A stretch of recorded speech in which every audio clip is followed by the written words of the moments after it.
Hey, my friends. Hey, before we start the episode, let me throw this out there from Will and myself. You're going to hear pretty much an unedited conversation every time we throw one of these podcasts out there. We're not going to spend a lot of time going in trying to take out we're coughing or taking a drink of water.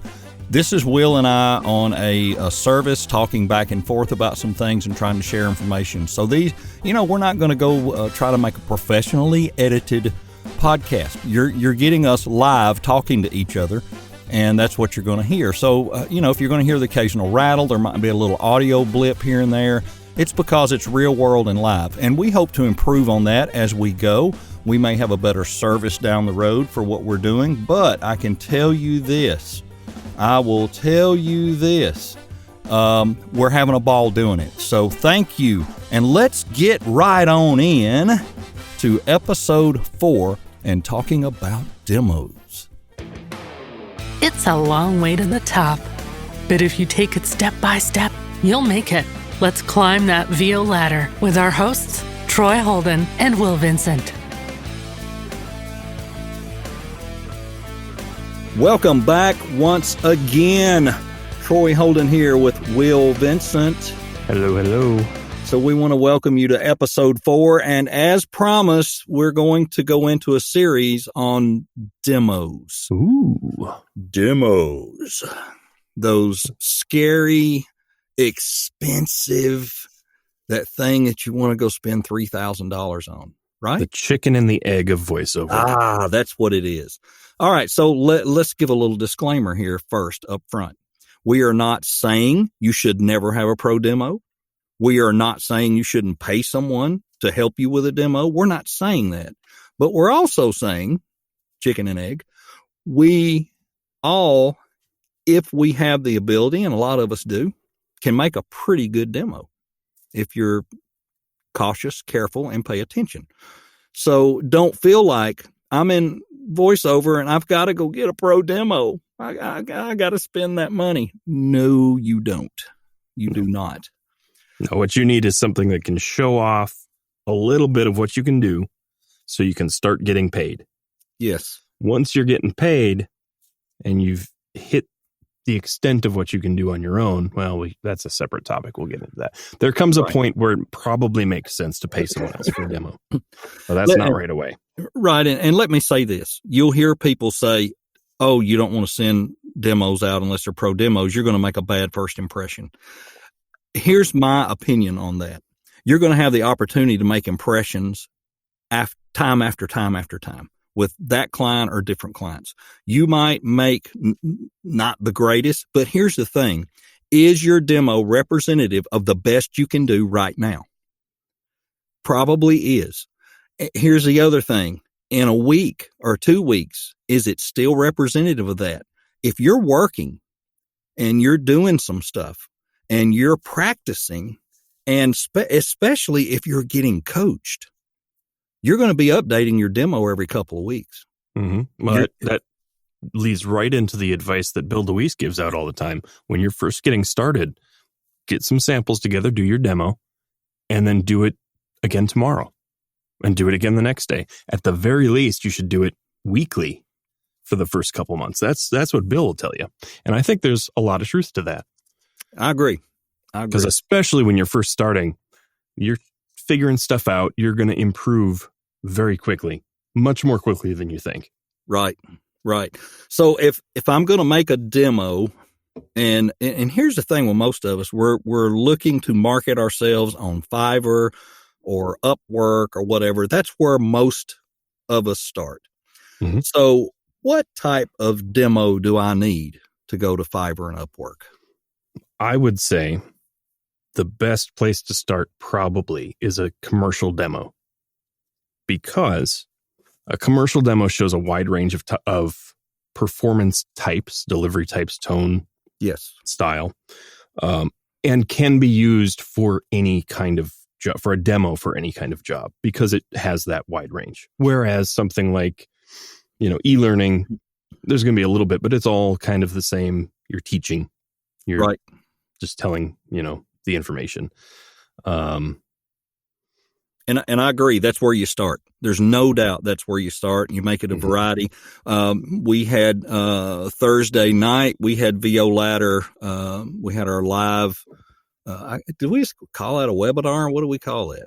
Well, probably just a meetup. I've been calling it the Ladder Chatter, which is I like that. Kind of silly, but it's a meetup. Okay, yeah. So a bunch of people hanging out, basically. Yep. We had our meetup on Google, and Will shared some slides on demos and some very, very good advice. It will point you in the right direction. And well, somebody asked the other night, well, when do I need to make this demo or this demo? Don't I need one for this?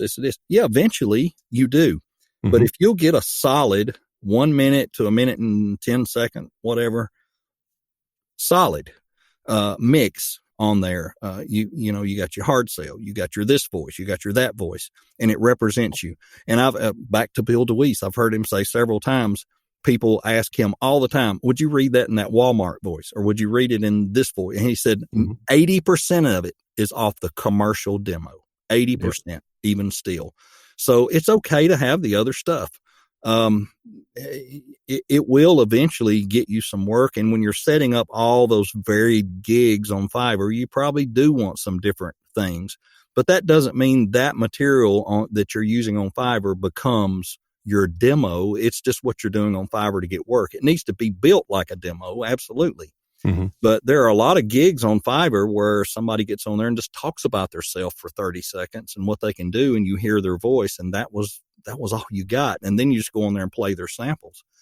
So, but mine's not that way. It's literally a pretty good version of a commercial demo. So, and I would encourage people to do it that way. I think it will get you some work. I agree. Yeah. There's something to be said about the introducing yourself, showing people you're a real person, talking about what you're going to offer. There's something to be said about that. But I think I've noticed better sales by not having that. Yeah. By just getting right into the as quick as possible. Yep. That's what they want to hear when they click. They want, what can you do? Right. And there's the other thing with your homegrown demo, that first 5-10 seconds needs to be your best. Mm-hmm. It needs to be your power sale or your power spot. Whichever one it is, it may not be the one you want it to be, but it needs to be the one where when other people hear it, they go, man, that's good. That's the one you want up front. Unfortunately for me, it's a voice I would rather not be doing a whole lot, but I was coached into that and said, that is your money read. And when your coach tells you that's your money read, you put that on the front. But, it's just kind of weird sometimes. I struggle with that, and I have mixed it around and moved the hard sell on the front for some other type things. To get people's attention because it's got hard driving music and, yelling at them to buy a freaking Burger King Whopper and it gets people's attention. And then they kind of go on through, but I figure once it hits the third spot, they're probably done. So I definitely want my first 3 to be, as good as possible. Yeah. Well, I mean, really, you want the whole thing to be as good as possible, but the things that you've got on there, the first one has to be the best, whatever style that is. If that's a hard sell, that's a, guy next door, it's a blue collar thing, whatever it is, it's got to be the absolute best that you've got at the time. Yep. I agree. Make that the first one because that's the hook. You're going to grab them with that. And if you don't grab them with that, you're not going to grab them. Right. And if you're not being coached and you're unsure, come over to the Ladder on Facebook. Send some stuff out, post some stuff, and you'll get honest opinions. And don't get your feelings hurt because nobody's in there to hurt your feelings. But we're there to help. Yep. And we're not gonna pat you on the back and cheerlead for you and tell you you're great if it's not great. Yep. We're gonna tell you how you can improve. We'll encourage you. We're not trying to tear you down, but if what you're putting out is crap, we're gonna let you know that it kind of sounds right. Yeah, the voiceover is, my opinion, is one of those things where a lot of people in 2020 saw it as an opportunity to work from home and make money. Mm-hmm. I agree. It is. But if you don't have a passion for doing this and you don't have acting ability, if you can, if somebody tells you every time you do a read, that's really reedy. You're stabbing the script, and you hear it over and over and over. Maybe it's not the right thing to do. Mm-hmm. You can have the best voice in the world, but if you can't sell and you can't draw people in and you can't convince them, you can't read that script and become that script. And it's not the easiest thing to do some days. You could have had a bad day and now I got to come in here and I'm tired and I got to read this stupid commercial and it's all this yelling and hooping and hollering about how great something is. And you literally have to, that's why the term is voice actor. You have to act. You have to be able to cast that line out there and hook them and pull them in. And that's your job now. It's not your job just to come in here and read that, half-ass read it and you're done. No, don't do that. And if you don't love to do this, if you're upset about it and you're getting mad and, I'm so frustrated, maybe it's not the right thing to do. But if you're passionate about it, now, as I'm saying, Will and I will tell you, we both get frustrated at the platforms. I'm not frustrated at the work or the clients that I get frustrated with these platforms. And I think we all do, because just when you think you've got something figured out, they'll flip a switch and something else will happen. Yeah. You'll feel like you're climbing up the search results and then suddenly you're 30 pages back and you haven't changed anything.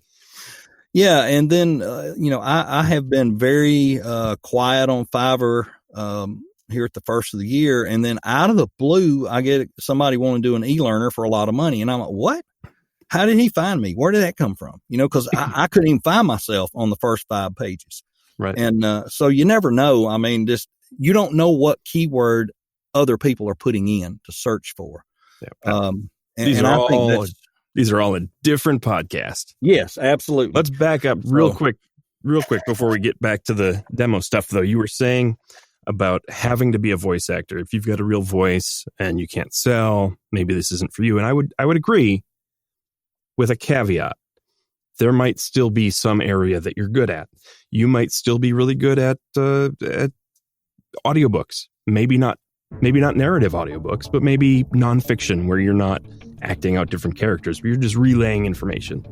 You might still be good at medical narration. You might still be good at phone systems. There might still be a niche for you, but it's probably not selling. It's probably not right. If everything always sounds the same, if you have a very nice but very even tone voice and you never stray from that, you can't really act. It's not necessarily the end of the world. I'm not. Just know you'll be limited. I'm not trying to throw a lot of people off the bus here, but that's a very good point. And the key word you used there was your niche. Mm-hmm. What is that? I know what mine is. I'm stuck with it, but I try to do some other stuff, but I try to stay in my lane as much as I can. I know where that strength is. And if you find that and you stick with it, yes, it may work for you. But if you're getting really frustrated, you'll know when you're trying to do your demos and whatever. It is what it is, unfortunately. Yeah. Well, and that might also be a good time to look at a coach. Very much so. Yes. And they can advise you. And you know what? You may be reedy and they may bring you out of that. I'm not saying you can't come out of it. I'm just saying if that's the case and you don't want to invest the money in coaching, you don't want to do this, that, or the other, maybe you do find a different niche, or maybe a coach can pull you out of that. Yeah. Or maybe somebody has like a free evaluation call. I think a lot of coaches do that, where they'll listen to you listen to you do a read and get an idea of where you're at. And they might be able to advise you at that point before you even do coaching. Yeah, you've got a future in this, or maybe this really isn't for you. I'm trying to think of the voice artist, and it may be Jason McCoy. He offers on his website like a $25 demo evaluation or something like that. That's not a bad thing. $25 is not bad, and he's pretty good. A good teacher, a good a good marketing type guy, but I'm pretty sure he's got something on there like that. He has a lot of courses that where you just do them on your own and they're pretty reasonable, but it seemed like there's a demo evaluation or something. I can't remember for sure, but we'll follow up on that. And one other thing, it is also still possible that even if you're a very one note kind of guy or gal, you might still have a future. Patrick Warburton, case in point. Every single character is the same voice, the same guy, and he's cleaning up. Right. Good of course, point. He can still act, but yeah, it sounds exactly the same. One of the last couple things we want to hit on, because we're going to lead into some more in the next episode on demos. There is a difference in a pro and a self-made demo. I guarantee you there's a difference, but Will and I can tell you some tricks that will get you there closer and closer to where you need to be. And we're going to talk about that in the next episode, and talking about sound effects and where to get some of the best scripts and material, where to get your video. Some of the things we talked about in Ladder Chatter this past week, but we'll, we may go a little more in depth and try to offer some more help in that direction. And I'm trying to think, this is the statement you and I made the other day when we were discussing this episode. We said, if I'm brand new in voiceover and I go hire J. Michael Collins to make me a pro demo, it's probably going to sound pretty good, but how are you going to replicate that from your hobo fort? Right.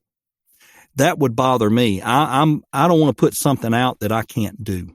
Yeah. And it's not even just replicating the sound of the voice, but the final product of what's delivered when you go hire somebody to do a pro demo for you. Right. If you go and hire Chuck Duran, and I don't know how much he charges, but he's the guy for voiceover demos, right? Demos that rock, Chuck Duran. He's going to produce something that sounds amazing, freaking amazing. Can you replicate that?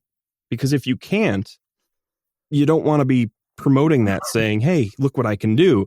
Yes, you can provide the voice, but on Fiverr, a lot of times you're also doing a lot of processing and you're doing a lot. So if you're delivering the final product and you can't deliver that quality of final product, that's not what you want to be putting out there. Exactly. Agree 100%. Put out, and I think we said this way back at the beginning, put out what represents what you're capable of today. Yep. And that can upgrade week after week after week. Get in there and learn more about your DAW, learn more about how to add music and how to get the levels right, and learn more about how to drop effects in there. And as Will said, I don't know, I won't say 50%, but I wouldn't doubt it's close to it. I'm dropping music beds in, or they're sending me a video and I'm narrating behind the video and I'm having to mix stuff. And I'm going to do what I'm capable of. I'm not going to go much further, because I know there's a lot of that I don't know that well, but I want to represent what I can do, and I want to give them the best I'm capable of as of today. And I hope my demo in 6 months is way better.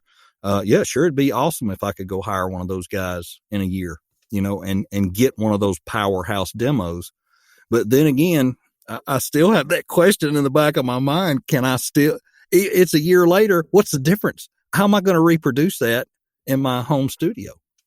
And again, I think it depends on the venue where you're showing that demo and what the expectation is of what you're delivering, right? So if you're delivering just the raw voice, then that might be the right thing to do when that time comes, when you're at that level of skill in terms of vocal ability. Right. That's when you probably want to go see the pro and have a great demo made. Right. When you're just starting out, certainly not. But also, if the expectation is that you're delivering finished work, you got to make sure that what you're showing that you can do is what you can do. Right. I agree. That's probably a good place to wrap up this episode, right? I believe we're right on target. Yep. Sounds good. So we'll be back soon with a little follow-up and some more information on how to build that semi-pro demo by using some great scripts, great effects, getting some good video for you. And that's where we're going next time. So old Tater says, see you later. Will, take us to the house. I got to go feed the horses. Everybody have a great week. That's all, folks.